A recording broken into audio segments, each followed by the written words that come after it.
아버님 돌아가신 지 얼마나 됐다고 너희들이 이럴 수가 있어? 제정신들이야? 어머니, 제발 좀 진정하세요. 지금 이게 다 무슨 소용이에요? 아버지 49제도 안 끝났다. 당장 그 말 취소하지 못해. 내 목소리가 쇳소리처럼 갈라져 나왔다. 거실에 걸린 대형 가족사진 속에서 환하게 웃고 있는 남편의 얼굴이 금방이라도 일그러질 것만 같았다. 불과 일주일 전 이곳은 남편의 문상을 온 조문객들로 발 디딜 틈이 없었다.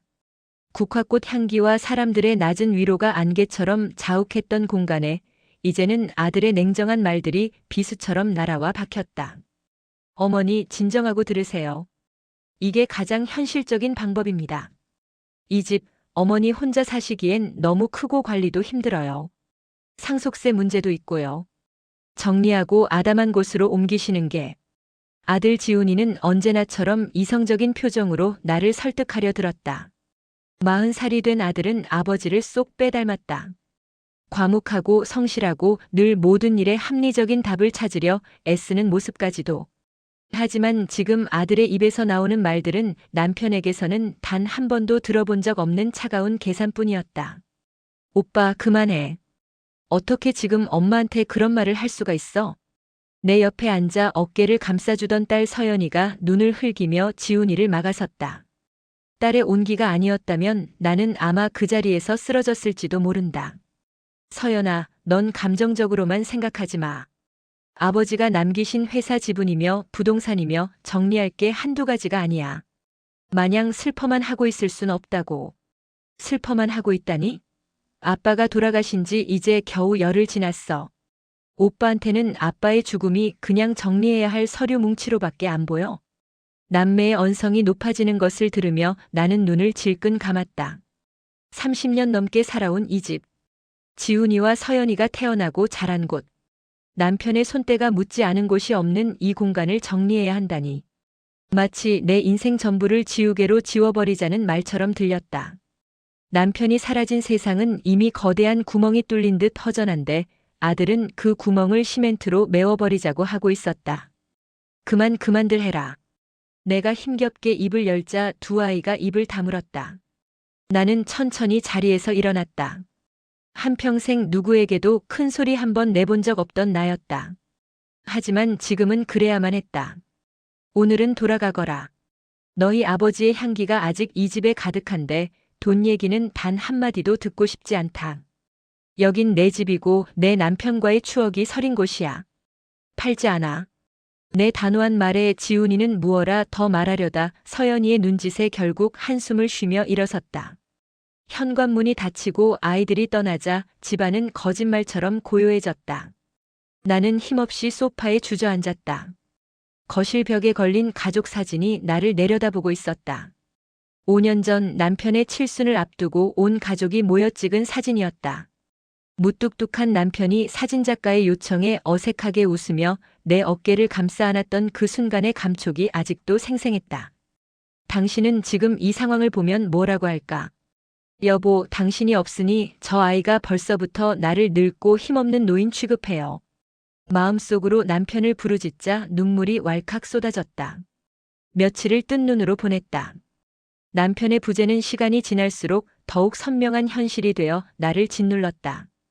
텅 빈 옆자리가 허전해 잠을 설쳤고 무심코 여보하고 불렀다가 대답 없는 정적에 가슴이 무너져 내렸다. 이대로는 안 되겠다 싶어 몸을 일으켰다. 남편의 유품이라도 정리하며 마음을 다잡아야 했다. 옷가지며 넥타이며 당신이 쓰던 물건들을 하나하나 정리하다 보면 이 지독한 슬픔도 조금은 정리되지 않을까? 가장 먼저 들어선 곳은 남편의 서재였다. 책상 위에는 그가 마지막까지 보던 경제신문이 그대로 놓여 있었다. 먼지를 닦아내고 책들을 정리하다 서랍을 열었다. 만년필, 도장, 낡은 수첩 같은 잡동사니들 사이에 그의 휴대폰이 놓여 있었다. 심근경색으로 쓰러지던 그날 아침 병원 응급실에서 경황 없이 챙겨온 물건이었다. 장례를 치르는 동안에는 생각할 겨를도 없었는데 이제야 눈에 들어왔다. 나는 조심스럽게 휴대폰을 집어들었다. 차갑고 매끈한 감촉. 전원 버튼을 누르자 익숙한 배경화면이 나타났다. 손주 녀석의 100일 잔치 때 찍은 가족 사진이었다. 사진 속에서 환하게 웃고 있는 그의 얼굴을 보니 또다시 눈시울이 뜨거워졌다. 잠금 화면을 풀기 위해 화면을 쓸어 올리자 비밀번호를 입력하라는 4개의 빈칸이 나타났다. 무슨 번호로 해뒀을까? 우리 결혼 기념일? 내 생일? 아니면 당신 생일?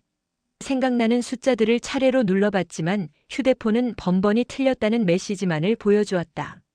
5번을 실패하자 30초 후에 다시 시도하라는 문구가 떴다. 순간 굳게 닫힌 문 앞에서 거절당한 기분이 들었다. 당신의 마지막 흔적이 담겨 있을 이 작은 기계가 나를 이방인처럼 밀어내는 것만 같았다. 포기할까 하다가 문득 뇌리를 스치는 생각이 있었다. 혹시 나는 떨리는 손가락으로 4개의 숫자를 눌렀다. 912. 우리 첫째 아들 지훈이의 생일이었다. 찰칵. 가벼운 소리와 함께 잠금이 풀렸다. 심장이 쿵 하고 내려앉았다. 기쁨과 서운함이 뒤섞인 묘한 감정이었다. 평생 자식밖에 모르던 사람이니 그럴 만도 하지 애써 마음을 다독이며 나는 천천히 화면을 넘겼다. 마지막 통화 목록, 주고받은 문자 메시지들. 대부분 회사 업무와 관련된 것들이었다. 나는 사진첩을 열었다. 가장 위에는 최근에 찍은 손주들의 재롱 영상과 사진들이 가득했다. 아이들의 웃는 모습을 보며 나도 모르게 입가에 미소가 번졌다. 당신도 이걸 보면서 이렇게 웃었겠지. 스크롤을 내릴수록 시간은 과거로 흘렀다. 우리 가족 여행 사진, 명절에 모여 찍은 단체 사진, 부부 동반 모임에서 찍은 사진들, 나의 기억과 정확히 일치하는 그의 시간들이 파노라마처럼 펼쳐졌다. 그래, 당신은 참 성실하고 가정적인 사람이었어. 내 남편, 우리 아이들의 아버지. 한참을 그렇게 추억에 잠겨 사진을 넘기던 내 손가락이 어느 순간 멈췄다. 낯선 풍경 사진 한 장. 푸른 동해 바다가 펼쳐진 한적한 해변이었다. 우리는 강원도 쪽으로는 여행 간 지가 10년도 넘었는데 사진 속 남편은 내가 한 번도 본 적 없는 편안한 점퍼 차림으로 너무나도 행복한 미소를 짓고 있었다. 그 미소는 나와 아이들 앞에서 짓던 가장의 책임감 어린 미소와는 어딘가 다른 소년처럼 해맑은 웃음이었다. 그리고 다음 사진을 넘긴 순간 나는 숨을 쉴 수가 없었다. 남편의 옆에 그에게 다정하게 머리를 기댄 채 활짝 웃고 있는 한 여자가 있었다. 50대 중반쯤으로 보이는 화사한 인상의 여자. 누구지? 회사 동료인가? 하지만 사진 속 두 사람의 모습은 단순한 동료의 그것이 아니었다. 남편의 한쪽 팔은 여자의 어깨를 단단히 감싸고 있었고 여자는 세상에서 가장 행복한 사람처럼 그의 품에 안겨 있었다. 심장이 미친 듯이 뛰기 시작했다. 손이 덜덜 떨려 휴대폰을 놓칠 것만 같았다. 아니야, 뭔가 잘못 본 걸 거야. 단체 여행에서 찍은 사진 중 일부일 거야. 스스로를 필사적으로 타이르며 다시 스크롤을 내렸다. 하지만 내 바람은 처참히 부서졌다. 같은 여자와 찍은 사진이 수백 장은 되는 듯 했다. 단풍이 붉게 물든 산에서, 벚꽃이 흩날리는 길에서, 고급 레스토랑에서 와인잔을 부딪히며 사진 속 장소와 계절은 계속 바뀌었지만 남편의 옆자리를 지키는 여자는 늘 똑같은 사람이었다. 여자의 옷차림은 점점 화려해졌고 남편의 표정은 날이 갈수록 평온하고 행복해 보였다. 1년 전 사진, 5년 전 사진, 그리고 10년도 더 된 빛바랜 사진까지. 그들의 역사는 내 상상을 아득히 뛰어넘고 있었다. 머릿속이 하얗게 비어버렸다. 내가 아이들을 키우고 명절 음식을 준비하고 당신의 건강을 걱정하며 밤잠을 설치던 그 모든 시간 동안 당신은 다른 여자와 저렇게 웃으며 또 다른 삶을 살고 있었구나. 거실에 걸린 가족사진 속 당신의 어색한 미소의 의미를 이제야 알 것 같았다. 그건 연기였구나. 수십 년간 이어진 완벽한 연기. 정신이 혼미해진 채로 사진첩을 거의 끝까지 내렸을 때 내 눈을 의심하게 하는 사진 한 장이 나타났다. 화려한 꽃들로 가득한 가게 앞에서 남편이 그 여자와 나란히 서서 케이크를 자르고 있었다. 가게 위에는 은주 플라워 아카데미 OPEN이라는 현수막이 걸려 있었다. 마치 부부가 함께 가게를 개업한 것처럼 두 사람은 너무나도 자연스럽고 행복해 보였다. 그 순간 무언가 머리를 강하게 얻어맞은 듯한 충격과 함께 온몸에 힘이 빠져나갔다. 손에서 미끄러진 휴대폰이 쨍 하는 소리를 내며 바닥에 떨어졌다. 화면 속에서 남편과 그 여자는 여전히 행복하게 웃고 있었다. 나는 그 자리에서 주저앉았다. 내가 평생을 바쳐 쌓아 올린 견고한 성이, 내 인생 그 자체가 와르르 무너져 내리는 소리가 들렸다. 얼마나 그렇게 주저앉아 있었을까? 서재의 창문으로 들어오던 오후의 햇살이 어느새 빛을 잃고 희미한 저녁 어스름으로 바뀌고 있었다. 바닥의 냉기가 무릎을 통해 온몸으로 스며들었지만 나는 일어날 수 없었다. 마치 온몸의 뼈가 녹아내려 바닥에 들러붙기라도 한 것처럼. 귓가에서는 이명이 윙윙거렸고 눈앞은 캄캄했다. 수십 년의 세월이 단 몇 분 만에 한 장의 불쏘시개처럼 타서 재가 되어버렸다. 정신을 차려야 했다. 이대로 무너질 수는 없었다. 나는 부들부들 떨리는 팔로 바닥을 짚고 힘겹게 몸을 일으켰다. 바닥에 떨어져 있던 남편의 휴대폰을 다시 집어들었다.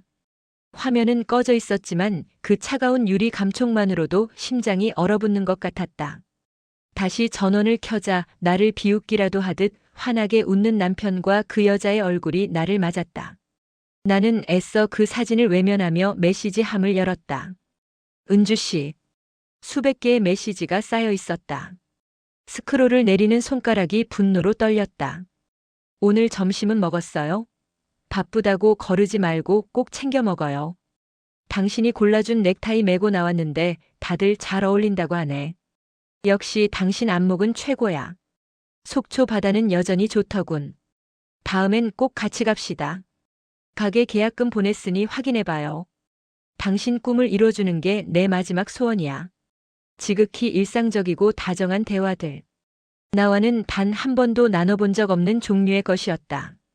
남편은 내게 늘 과묵하고 무뚝뚝한 사람이었다. 먹었어, 잤어, 알았어가 대화의 전부일 때가 많았다. 나는 그것이 경상도 남자의 무심한 애정 표현 방식이라 믿으며 평생을 살았다. 하지만 이 휴대폰 속의 박영호는 내가 알던 그 사람이 아니었다. 그는 세심했고 다정했고 사랑한다는 말을 아끼지 않는 남자였다. 그 모든 다정함은 오직 은주 씨라는 여자를 향해 있었다. 더욱 나를 절망하게 한 것은 메시지가 오고 간 시간들이었다. 우리 가족이 다 함께 외식을 하던 저녁 시간, 내가 그의 건강을 걱정해 보약을 다리던 한밤중, 심지어는 내 생일날 온 가족이 모여 케이크에 촛불을 불던 바로 그 순간에도 그는 이 여자와 메시지를 주고받고 있었다. 내 행복의 절정이었던 모든 순간들이 실은 그의 기만과 위선으로 얼룩져 있었다는 사실을 깨닫자 속에서부터 뜨거운 것이 울컥 치밀어 올랐다. 헛구역질이 났다. 나는 비틀거리며 일어나 서재 책상에 앉았다. 이 배신의 깊이가 어디까지인지 그 끝을 봐야만 했다. 금융 앱을 찾아 남편의 공인인증서 비밀번호를 눌렀다. 그건 역시 지훈이의 생일이었다. 당신에게 우리 아들은 고작 비밀번호로나 존재하는 사람이었던가. 거래 내역을 조회하자 김은주라는 이름 앞으로 수년간에 걸쳐 거액의 돈이 흘러들어간 기록이 끝도 없이 펼쳐졌다. 가게 임대 보증금, 인테리어 비용, 매달 보내준 생활비, 심지어 유럽 여행 경비라는 명목으로 1,000만 원이 한 번에 이체된 내역도 있었다.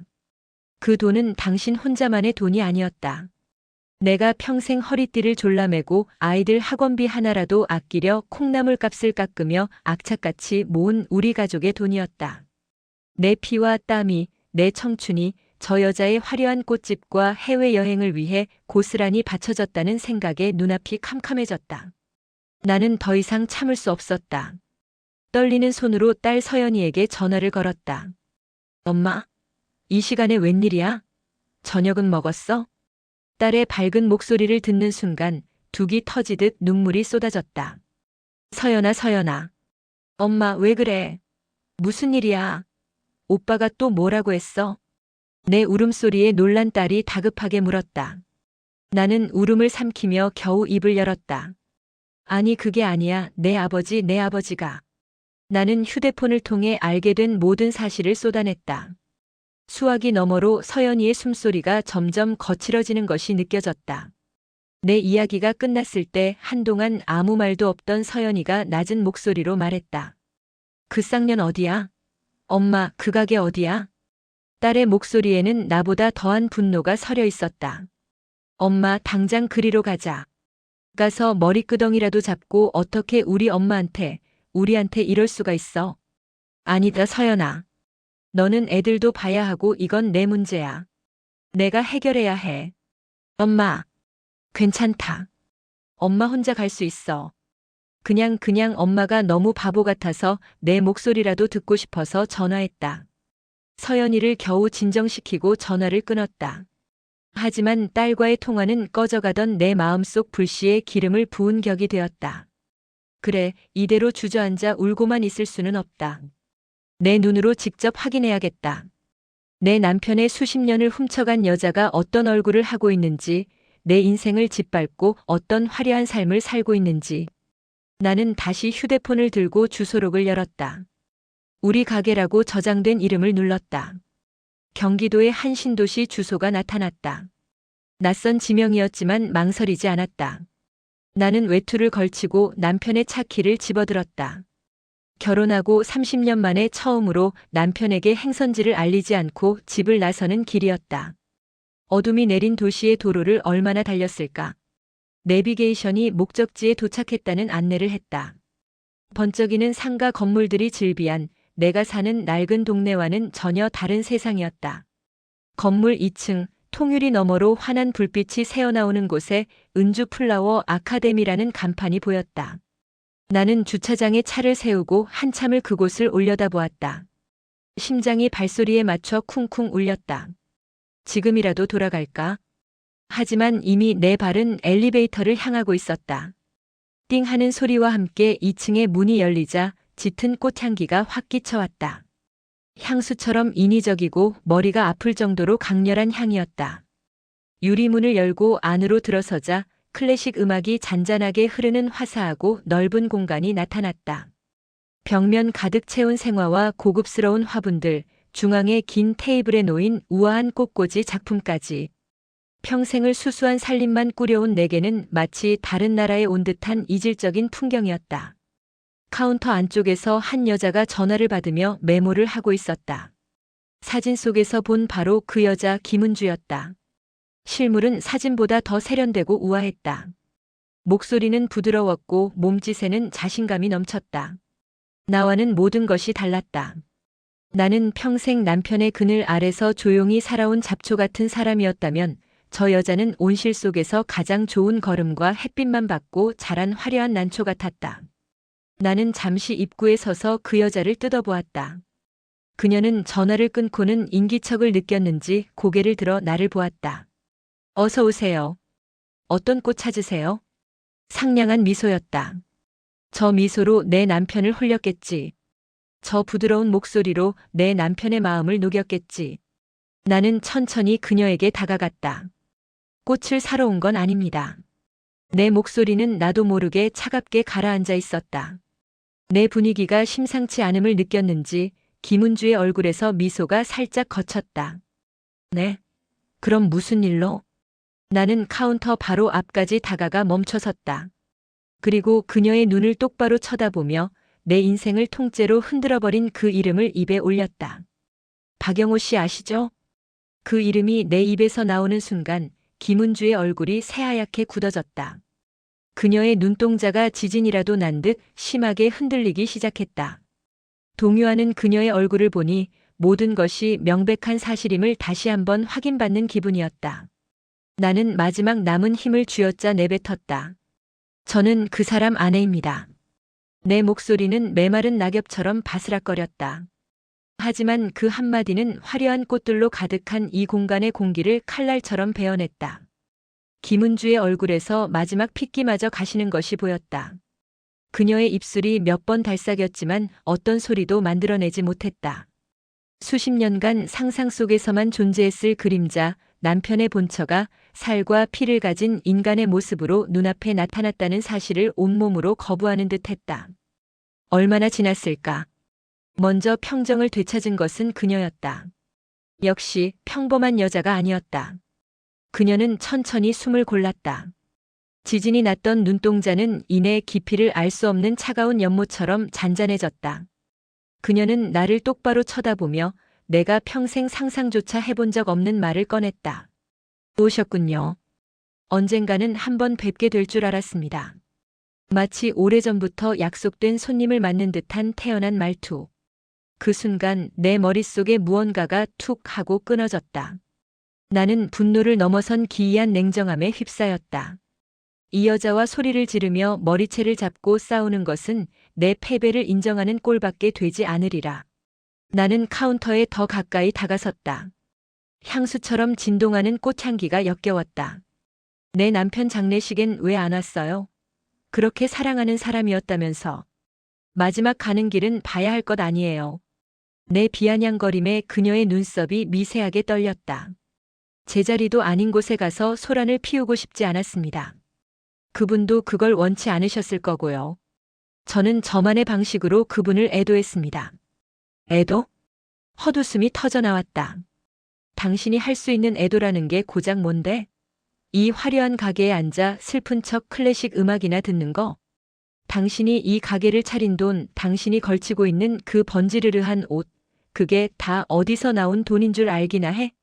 나는 탁 소리가 나게 카운터 위에 남편의 휴대폰을 올려놓았다.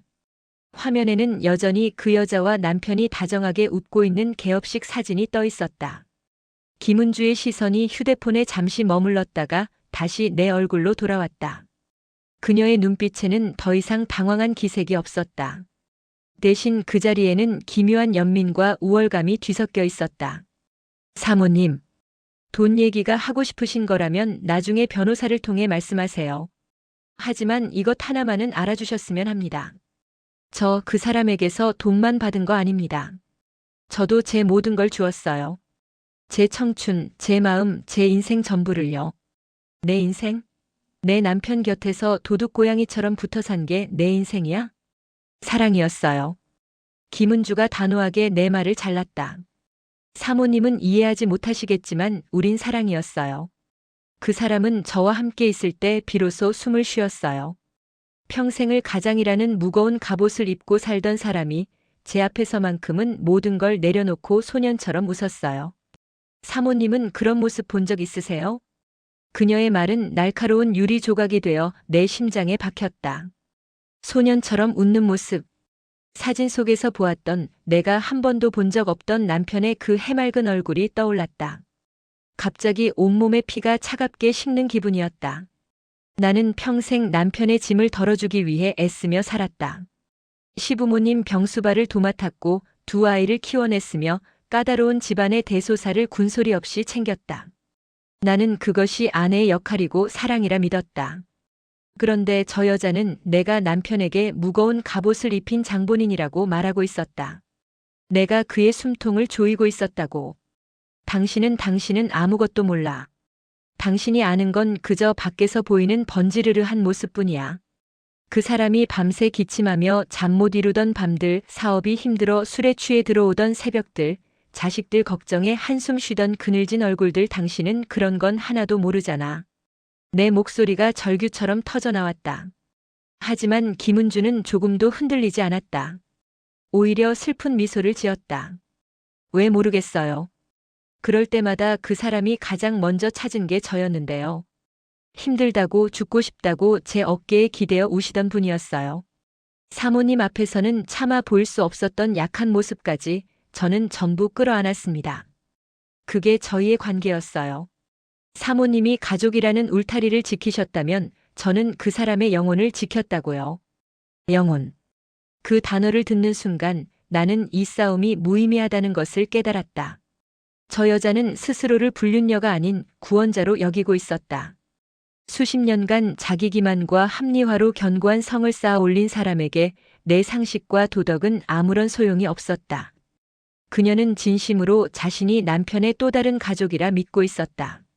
나는 깊게 숨을 들이마셨다. 더 이상 이 여자와 감정 싸움을 할 필요가 없었다. 분노로 들끓던 머리가 차갑게 가라앉았다. 좋아요. 당신들의 위대한 사랑 이야기는 잘 들었어요. 그래서 이제 어쩔 건가요? 네. 내 남편은 죽었어요. 당신이 지켰다는 그 영혼도 이제 이 세상에 없다고요. 당신과 나 사이에 있던 그 남자 이제 없어요. 그러니 이제 남은 문제를 이야기해야죠. 나는 카운터 위 휴대폰을 들어 금융 앱을 켰다.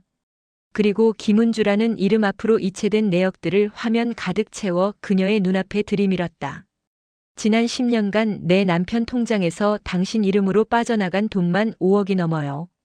이 가게 보증금, 월세, 당신 차, 아마 지금 살고 있는 집까지 전부 내 돈, 아니 우리 가족 돈으로 마련했겠죠. 사랑? 영혼? 그런 뜬구름 잡는 소리는 집어치우세요. 당신은 내 남편의 인생에 붙어 피를 빨아먹은 거머리일 뿐이야. 내 말에 김은주의 얼굴이 처음으로 당혹감으로 일그러졌다. 그녀가 그토록 포장하려 했던 사랑이 돈이라는 적나라한 단어 앞에 민낯을 드러낸 순간이었다. 그건 그 사람이 자발적으로 저를 지원해준. 그게 증여든 빚이든 이제 그 돈을 준 사람은 이 세상에 없어요. 상속인들은 여기 있고요. 당신이 받은 모든 것에 대해 법적으로 책임을 묻겠습니다.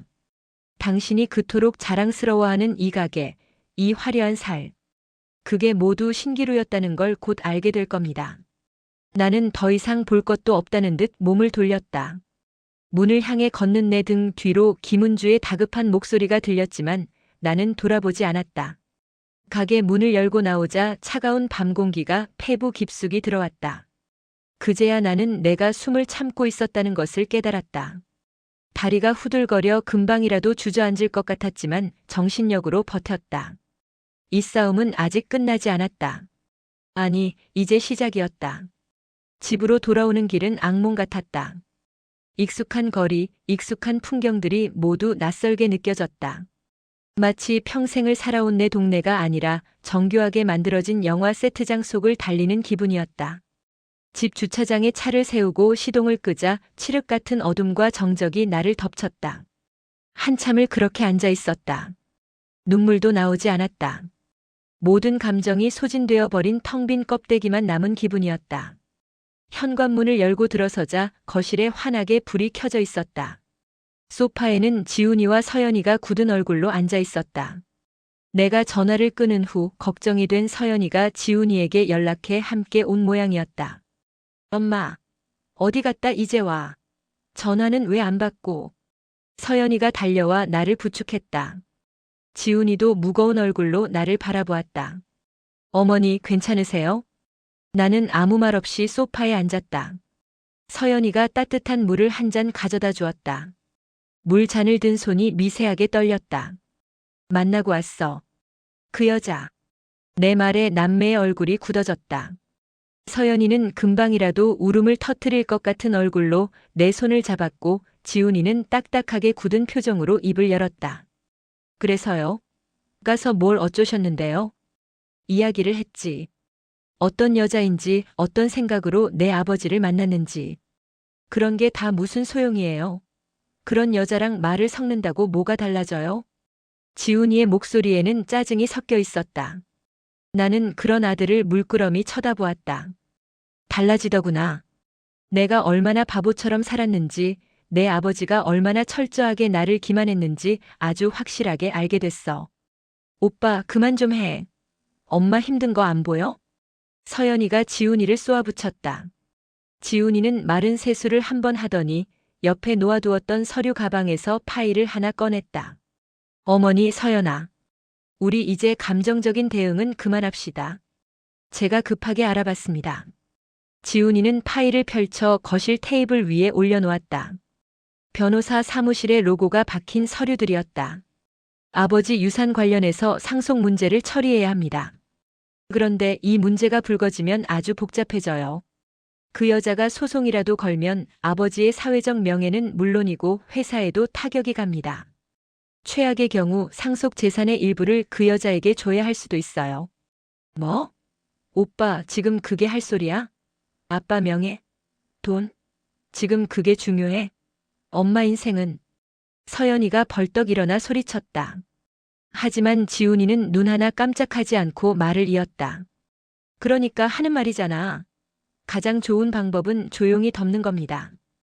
우리가 먼저 그 여자에게 접근해서 합의금을 얼마 쥐어주고 각서를 받는 게 가장 깔끔해요. 아버지 49제도 아직 안 끝났는데 집안에 이런 추문이 돌아서 좋을 거 하나 없습니다. 어머니, 제 말 무슨 뜻인지 아시죠? 나는 아들의 얼굴을 가만히 들여다보았다. 내 아들. 내가 배 아파 낳고 내 모든 것을 바쳐 키운 아들. 그 아들이 지금 내게 내 인생을 송두리째 짓밟은 배신을 돈 몇 푼으로 덮으라고 말하고 있었다. 아버지의 사회적 명예, 회사, 돈. 아들의 머릿속에는 오직 그것뿐이었다. 40년간 남편의 아내로 아이들의 엄마로 살아온 나의 상처와 분노는 그의 고려 대상이 아니었다. 남편에게 나는 투명인간이었듯 아들에게도 나는 그저 어머니라는 이름의 껍데기일 뿐이었다. 순간 김은주를 만났을 때보다 더한 절망감이 나를 덮쳤다.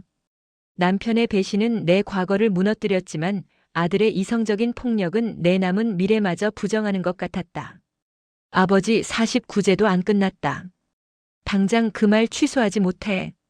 내 입에서 쇳소리가 터져 나왔다. 일주일 전 내가 아들에게 했던 바로 그 말이었다. 하지만 그때와 지금 그 말에 담긴 의미는 완전히 달라져 있었다. 그때는 남편의 죽음을 애도하는 순수한 슬픔이었다면 지금은 나 자신을 지키기 위한 처절한 외침이었다. 지훈이와 서연이가 내 고함에 놀라 나를 쳐다보았다. 나는 자리에서 천천히 일어섰다. 그리고 거실 벽에 걸린 대형 가족 사진을 향해 걸어갔다. 5년 전 행복의 절정이라 믿었던 그 순간이 담긴 사진. 환하게 웃고 있는 남편, 그 곁에서 수줍게 미소 짓는 나, 그리고 부모를 자랑스러워하던 젊은 날의 내 아이들. 나는 그 사진을 한참 동안 바라보았다. 저 사진 속의 이수지는 더 이상 이 세상에 없었다. 그녀는 남편이 병원에서 숨을 거둔 그 순간에 함께 죽었다. 아니, 남편의 휴대폰 잠금이 풀리던 바로 그 순간에 산산조각 나 사라져버렸다. 나는 천천히 몸을 돌려 아이들을 마주보았다. 지훈아. 내 차분한 목소리에 지훈이가 긴장한 듯 마른 침을 삼켰다. 내가 말한 아버지의 명예, 회사 다 지키렴. 내 아버지의 아들로서 그게 내 도리겠지. 하지만 나는 더 이상 내 아버지의 아내로 살지 않을 거다. 어머니, 그게 무슨... 나는 이수진이야. 너희들의 엄마이기 이전에, 박영호의 아내이기 이전에 이름 석자를 가진 한 인간이라고. 그런데 너희 아버지는 평생 나를 무시했고 이제는 너마저 나를 없는 사람 취급하는구나. 나는 다시 거실 테이블로 걸어가 지훈이가 내민 서류를 집어들었다. 그리고 아무런 망설임 없이 그것을 반으로 쭉 찢어버렸다. 악! 지훈이가 짧은 비명을 질렀다. 서연이는 놀라 입을 가렸다. 어머니, 합의는 없어. 덮지도 않을 거야. 나는 내 방식으로 이 일을 매듭지을 거다. 법적으로 받을 수 있는 건 모두 받아낼 거고 그 여자에게 죗값을 치르게 할 거야. 이건 돈 문제가 아니야. 내 짓밟힌 인생에 대한 최소한의 예의다. 내 단호한 선언에 지훈이는 아무 말도 하지 못했다. 그저 망연자실한 표정으로 찢어진 서류와 나를 번갈아 쳐다볼 뿐이었다. 나는 내 아이들을 그리고 이 집안을 수십 년간 짓눌러온 박영호라는 남자의 그림자를 똑바로 마주하며 마지막 말을 이었다. 그리고 이 집 팔 거다. 내 말이 맞아. 나 혼자 살기엔 너무 크고 내 아버지의 흔적이 너무 많아. 나는 이제 그 사람의 그림자에서 벗어나 온전히 나만의 공간에서 내 남은 인생을 살 거야. 더 이상 누구의 아내, 누구의 엄마도 아닌 그냥 이수진으로. 그 말을 끝으로 내 마음을 짓누르던 거대한 돌덩이 하나가 사라지는 기분이었다. 길고 긴 터널의 끝에서 희미한 빛이 보이는 것만 같았다. 그것이 희망인지 또 다른 절망의 시작일지는 알 수 없었다. 하지만 한 가지는 분명했다. 나는 더 이상 과거에 갇혀 울고만 있지 않을 것이다. 내 이야기는 이제부터 내가 직접 써 내려갈 것이다. 내 선언이 남긴 침묵은 무거웠다. 아들 지훈이는 찢어진 서류 조각을 망연히 내려다볼 뿐이었고 딸 서연이는 눈물을 글썽이면서도 어딘가 후련해 보이는 표정으로 나를 바라보고 있었다. 수십 년간 우리 집을 지배해 온 박영호의 아내, 아이들의 어머니라는 유령이 사라진 자리에 낯선 이수진이라는 사람이 서 있는 것을 아이들도 분명히 느끼고 있었다. 그날 밤 나는 30년 넘게 누워온 안방 침대 대신 딱딱한 거실 소파에서 등을 돌리고 누워 뜬 눈으로 밤을 새웠다. 집안의 모든 물건이 남편의 목소리로 말을 거는 것 같았다. 여보, 보일러 온도 좀 높여줘 하던 그의 목소리가 스며든 소파. 이거 당신 주려고 사왔어 하며 무심하게 건네던 과일이 담겨있던 식탁, 그의 묵직한 발소리가 익숙했던 복도까지. 이 집은 그의 유령이 떠도는 거대한 무덤이었다. 날이 밝아오는 것을 보며 나는 결심했다. 이 무덤에서 하루라도 빨리 벗어나야 한다고.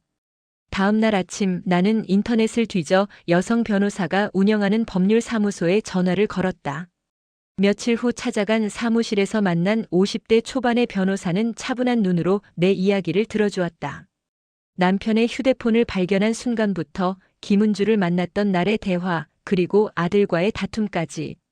모든 이야기를 쏟아내는 동안 나는 단 한 번도 울지 않았다. 눈물은 이미 지난 며칠간의 밤 사이에 모두 말라버린 듯 했다. 변호사는 내가 가져간 휴대폰 속 사진과 이체 내역들을 꼼꼼히 검토한 후 입을 열었다. 어머님, 힘든 싸움이 될 겁니다. 상대방이 순순히 인정하지 않을 테고 법정 다툼으로 가면 고인의 사생활이 세간에 알려지는 것도 감수하셔야 해요. 상관없습니다. 그 사람 명예는 이제 내 알 바 아니에요. 지킬 명예가 남아있기나 한가요? 내 단호한 대답에 변호사는 고개를 끄덕였다. 네. 그럼 시작하겠습니다. 남편분께서 내 연녀에게 증여한 재산에 대해 어머님과 자제분들의 상속 지분을 침해한 만큼 돌려달라는 유류분 반환 청구 소송을 진행할 겁니다. 시효가 남아있는 10년간의 내역을 중심으로 청구할 수 있습니다. 각오 단단히 하셔야 합니다. 그날 이후 내 삶은 전쟁터가 되었다. 변호사를 통해 내용 증명이 오고 가기 시작하자 김은주 측에서도 변호사를 선임해 응수해왔다. 그녀는 사랑하는 사이의 자발적인 증여였으며 자신 역시 정신적, 물질적 기여를 했기에 반환 의무가 없다고 주장했다. 심지어 박영호가 자신에게 남기기로 약속했다는 녹취록도 없는 허황된 유언까지 거론하며 우리를 압박했다. 그 과정에서 아들 지훈이와는 완전히 등을 지게 되었다. 지훈이는 아버지 회사의 주주들과 거래처 사람들이 수군대는 것을 견디지 못했다. 어머니, 제발 그만두세요. 아버지 얼굴에 먹칠을 해도 유분수지 온 동네방네 광고를 하시는 겁니까? 라며 내게 소리쳤다. 나는 그런 아들에게 아무런 대꾸도 하지 않았다. 내 상처에 공감하지 못하는 아들에게 내 고통을 설명하는 것은 무의미한 일이었다. 오직 딸 서연이만이 매일같이 전화를 걸어 엄마 잘하고 있어. 절대 지지 마. 내가 엄마 편이야 라며 내 편이 되어주었다. 딸의 목소리 덕분에 나는 하루하루를 버틸 수 있었다. 소송이 진행되는 동안 나는 집을 정리하기 시작했다.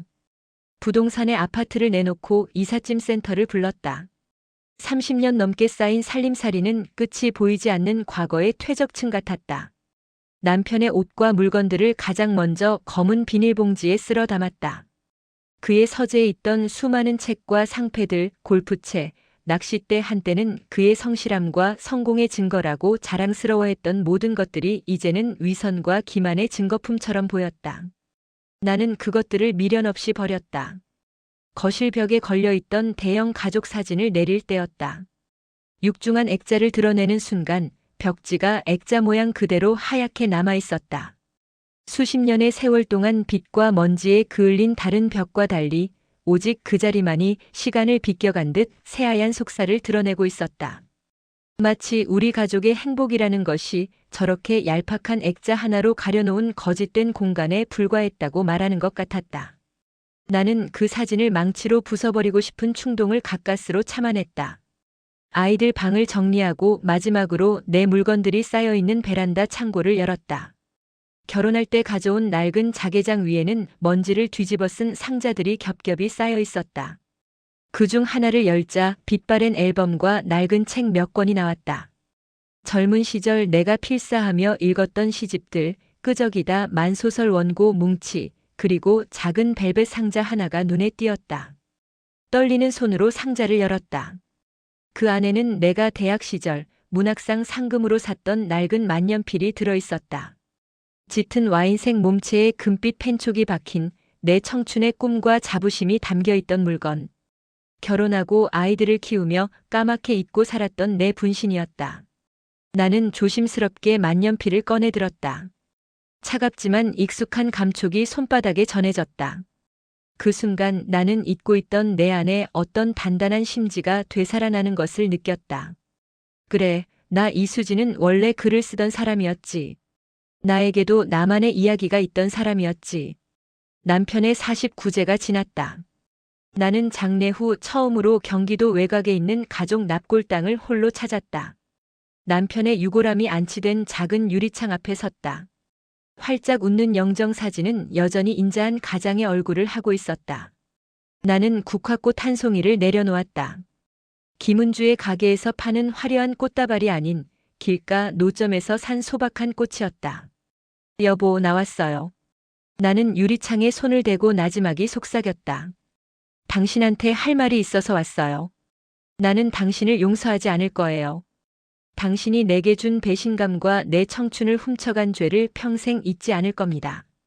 하지만 당신을 원망하며 내 남은 인생을 허비하지도 않을 겁니다. 당신의 그림자 속에서 울고만 있기엔 내 남은 날들이 너무 아까우니까요. 나는 담담하게 말을 이었다. 당신이 지키려 했던 명예, 당신이 세운 회사, 당신이 사랑했던 여자, 이제 다 당신 세상에 없는 나에게는 상관없는 일이에요. 나는 이제 당신 아내 이수진이 아니라 그냥 이수진으로 살 겁니다. 내가 오랫동안 잊고 살았던 내 이름으로 내 인생을 살아볼 작정이에요. 그러니 당신은 거기서 당신이 만든 지옥에서 편히 쉬든 벌을 받든 마음대로 하세요. 더 이상 내 인생에 상관하지 말아요. 이게 내가 당신에게 하는 마지막 인사예요.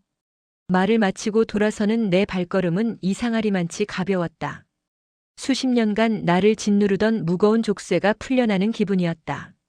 하늘은 눈이 시리도록 파랗고 바람은 상쾌했다. 몇 달 후 길고 지루했던 소송은 조정으로 마무리되었다. 김은주는 가게와 집을 처분해 내가 청구한 금액의 상당 부분을 위자료 명목으로 지급하기로 했다. 모든 것을 잃은 그녀가 어떤 삶을 살게 될지는 더 이상 내 관심사가 아니었다. 내가 살던 아파트도 좋은 가격에 팔렸다. 나는 상속받은 재산과 아파트를 판 돈의 일부를 떼어 지훈이와 서연이에게 나누어 주었다. 이제 이건 너희들 몫이다. 엄마는 엄마가 쓸 만큼만 있으면 좋게. 지훈이는 돈 봉투를 받아들고 아무 말 없이 고개를 숙였다. 그동안의 법정 다툼을 지켜보며 아들도 무언가 깨달은 것이 있으리라. 어쩌면 아들은 평생 아버지의 그늘과 자신의 합리성 속에서 나를 이해하지 못할지도 모른다. 그래도 괜찮았다. 이제 나는 자식의 이해를 구걸하며 살고 싶지 않았다. 나는 서울 시내가 한눈에 내려다 보이는 작은 언덕 위에 낡은 연립주택을 개조해 만든 작은 작업실 겸 거처를 얻었다. 남편의 흔적이 가득했던 40평대 아파트와는 비교도 안 될 만큼 작고 소박한 공간이었지만 창문 가득 들어오는 햇살과 갓 심은 라일락 나무가 있는 작은 뜰이 마음에 쏙 들었다. 이삿날 서연이가 아이들을 데리고 와 집 꾸미는 것을 도왔다. 지훈이는 저녁 무렵이 되어서야 슬그머니 나타났다. 아들의 손에는 커다란 상자가 하나 들려 있었다. 어머니 집들이 선물이에요. 어색하게 내민 상자 안에는 고급스러운 스탠드 조명이 들어 있었다. 밤에 글 쓰실 때 눈 나빠지실까봐. 나는 말없이 조명을 받아들었다. 아들의 서툰 사과 방식이라는 것을 알 수 있었다. 우리는 더 이상 그날의 일에 대해 이야기하지 않았다. 깨진 그릇은 다시 붙일 수 없지만 새로운 그릇에 새로운 음식을 담을 수는 있는 법이다. 우리의 관계도 그렇게 될 것이다. 모두가 돌아가고 작업실에 온전한 고요함이 찾아왔다. 나는 지훈이가 선물한 스탠드를 새로 산 책상 위에 올려놓고 불을 켰다. 부드러운 주황색 불빛이 방 안을 따스하게 채웠다. 창밖으로는 도시의 야경이 보석처럼 반짝였다. 나는 서랍에서 그 낡은 만년필을 꺼냈다. 그리고 깨끗한 원고지 첫 장을 펼쳤다. 40년 만에 잡아보는 펜의 감촉이 어색하면서도 가슴 벅찼다. 무엇부터 써야 할까? 망설임은 길지 않았다. 내게는 해야 할 이야기가 있었다. 나 자신을 위해, 그리고 나와 같은 상처를 안고 살아가는 세상의 모든 여자들을 위해. 나는 깊게 숨을 들이마시고 펜촉을 잉크병에 담갔다. 푸른 잉크를 머금은 펜촉이 하얀 원고지 위에 닿았다. 사각 사각. 만년필이 종이를 스치는 소리가 고요한 방 안에 울려 퍼졌다. 그것은 내 상처가 치유되는 소리이자 내 새로운 인생의 첫 장이 열리는 소리였다. 나는 내 이야기의 첫 문장을 써 내려가기 시작했다. 죽은 남편의 휴대폰을 열어본 순간 저는 그 자리에서 주저앉았습니다. 창가에 앉아 글을 써 내려가는 내 뒷모습 위로 스탠드의 따스한 불빛이 밤새도록 꺼지지 않았다. 이수진 씨의 이야기는 많은 생각과 용기를 선물합니다. 여러분은 이 이야기에서 어떤 감정을 느끼셨나요? 댓글로 함께 나눠주세요. 좋아요와 구독으로 이 채널에 힘을 실어주세요.